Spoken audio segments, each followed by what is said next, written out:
তো বন্ধুরা, সকাল সকাল শীতের দিন বাজারে চলে এসেছি। বাজারে এসে দেখো কত সবজি না, সবজি নেওয়ার মধ্যে সবজি কিছুই নিই নাই, সব সবজি নেওয়া ছিল, শুধুমাত্র শশা নিয়েছি। শশা নেওয়ার পর আমি এই যে দোকানে চলে গেছি দই নিতে। আজকে একটি বিশেষ খাবার হবে, সেটা হচ্ছে বিরিয়ানি। আজকে খুব একটি দুঃখের দিন, সেটা হচ্ছে আমাদের বাড়িতে যে তিনজন না সরি 5জন যে আমার বোনরা ছিল, তারা সকলে বাড়ি চলে যাবে।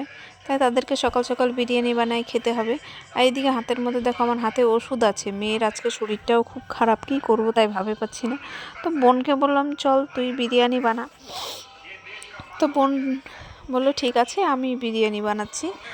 তো চল, তো যাই, আমার মেয়েকে নিয়ে এসেছিলাম, ও এসেছিলো আর সোনালি, দুজন মিলে আমরা এসেছিলাম, তিনজন। কারণ মেয়েকে আমি কোলে নিয়ে হাঁটতে পারি না, আমার বোন নিয়ে হাঁটছে। তো যাওয়ার পথে সামনের দোকান আছে, কিছু বাজার করা হয়েছে, কিছু বাকি আছে, সেই বাকি জিনিসগুলো সামনের দোকান থেকে, সামনে মুদিখানা দোকান থেকে নিয়ে নেব। তো কলেজ মোড় তখন গিয়েছিলাম, এখন সামনে মুদিখানা দোকান থেকে চাল আর বিরিয়ানির সাথে চাটনি না হলে কিন্তু ভালো লাগে না। আচার নিয়ে চাটনি নিয়ে নিচ্ছি, আচার নিয়ে নিচ্ছি, সেটা হলো তেঁতুলের আচার আর হচ্ছে একটা রসুনের আচার। তা আচার নিয়ে নিচ্ছি, চাল, বিরিয়ানি মশলা সব কিছু নিয়ে নিচ্ছি। এরপর আমরা বাড়ি চলে যাব। আর আমার মেয়ে খাবার খাবে, কিন্তু মেয়ের পেট প্রচুর খারাপ, ডাক্তার বলেছে শুধুমাত্র লাল চা দিয়ে মুড়ি আর ডালের জল দিয়ে ভাত খাওয়াতে। তো তা সেখানে ফোনপেতে আমি স্ক্যান করে টাকা দিয়ে দিলাম, যেহেতু ক্যাশ ছিল, ক্যাশ খুব একটা বেশি ছিল না, তো ফোনপে দিয়ে টাকা দিয়ে দিলাম। তারপরে আবার বাড়ির উদ্দেশ্যে রওনা দিলাম। মেয়েরও শরীরটা খারাপ, তার দুদিন থেকে পায়খানা বমি এখনও কমছে না, কী করব তাই ভাবে পাচ্ছি না। তবু তাদেরকে তো রেঁধে খাওয়াতে হবে। বোনকে বললাম যে তুই রান্না কর, ও রাজি হয়ে গেল, বললো ঠিক আছে সব কিছু বাজারে এনে দে, আমি রান্না করে নিলাম, আমি রান্না করে দেবো। বাজার থেকে দই নিয়ে নিয়েছি।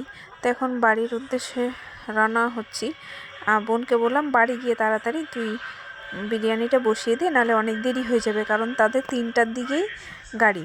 তো বাড়িতে দেখো জলের মধ্যে গোটা মশলা দিয়ে, আর চাল কিন্তু আগে থেকে ভিজিয়ে রাখতে হবে, চাল আগে থেকে না ভিজিয়ে রাখলে পরে বিরিয়ানির চালটা ঝরঝরা হবে না।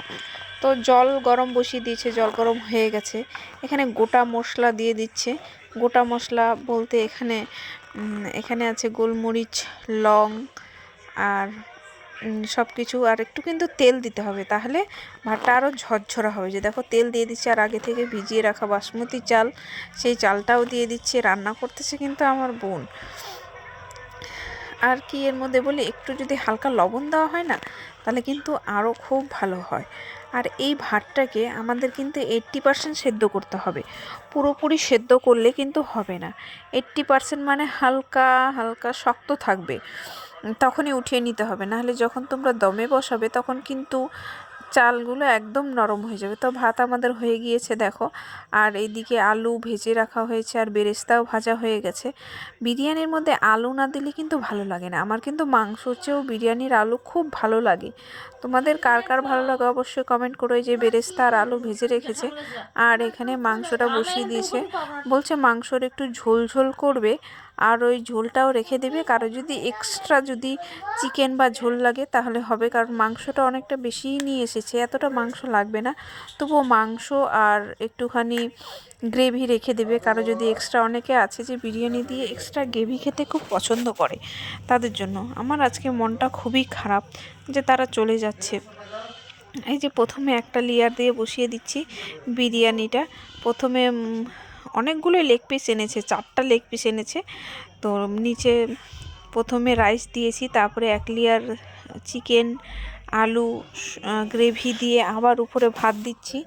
ভাত দেওয়ার পরে উপরে আরও একটা লেয়ারে কিন্তু মাংস দেবো। দেখো 2টো আলু না তরকারিতে দিতে ভুলে গেছি, দেখো কতটা পরিমাণ ঝোল আর মাংস আছে দেখছো। তো আমরা যেহেতু এক্সট্রা গ্রেভির জন্যই কিন্তু সেটা রেখেছি।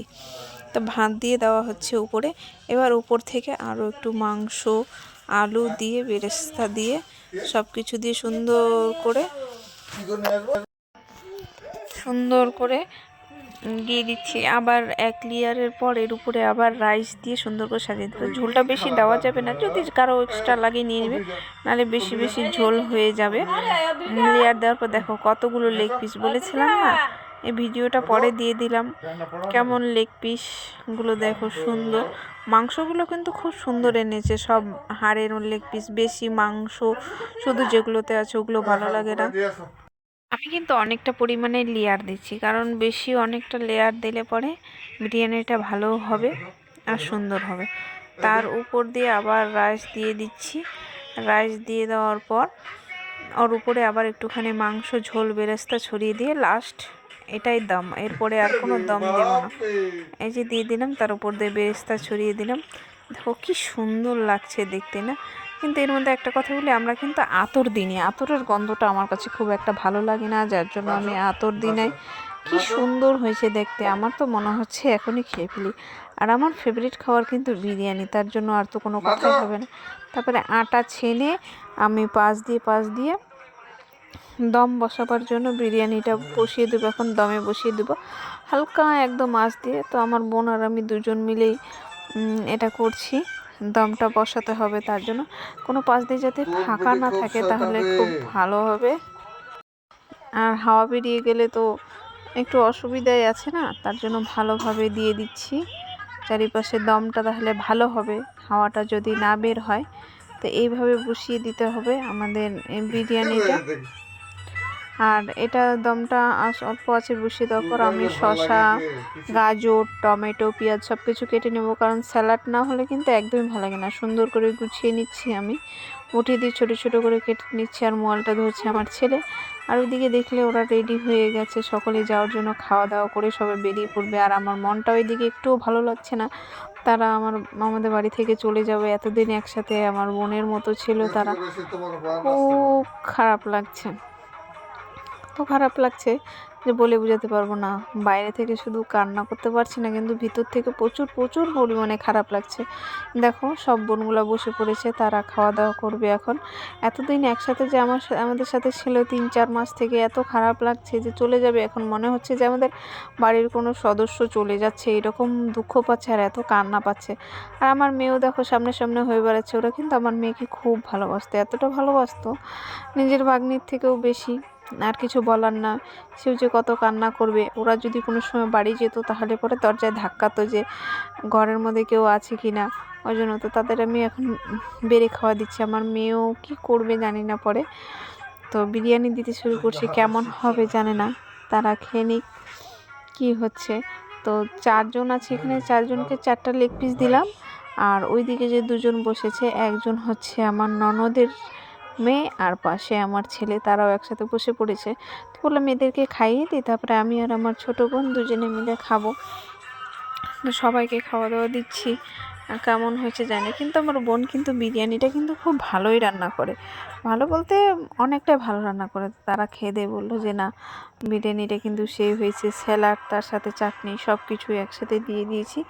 তো তাদের খাওয়া দাওয়া শেষ হলে আমি আর আমার বোন একটাই, যেহেতু কলা পাতা ছিল, একটাই কলা পাতাতে খেয়েছি।